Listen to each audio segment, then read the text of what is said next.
తను చెప్పి ఏదో పోలీసుకు వైఎస్ఆర్ పార్టీకి వారంట మొత్తం దిగినారు, భయపడినారు. వీళ్ళు పార్టీలో చేరడం ఇప్పుడు విశ్వనాథ్ రెడ్డి స్వయంగా చెప్తున్నాడు.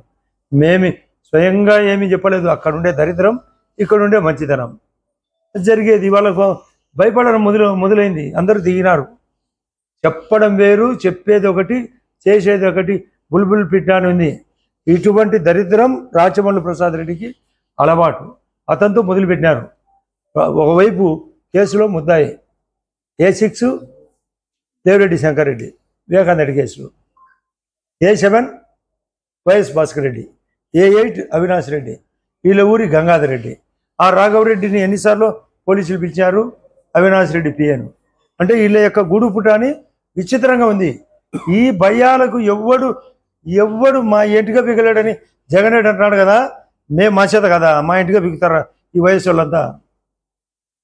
వీళ్ళ చేత అయితే అయిపోయింది సినిమా. మీ లిక్కర్ దొంగతనం బయటకు వచ్చింది, మీ యొక్క సూటు దొంగతనం బయటకు వచ్చింది, బలాసు చీనీలో దొంగతనం బయటకు వచ్చింది. ఇప్పుడు పల్లెల్లో తిరుగుతుంటే ప్రతి ఒక్కరు చెప్తున్నారు. ఒక ఊర్లో వీళ్ళ ఊర్లోనే మా ఇంటికి నీళ్లు రాలేదని ఒక ఆమె చెప్తుంది. సిగ్గుండాల. చీఫ్ మినిస్టర్గా పనిచేసిన వ్యక్తి పల్లెల్లో ఇంకా నీళ్లు లేవు.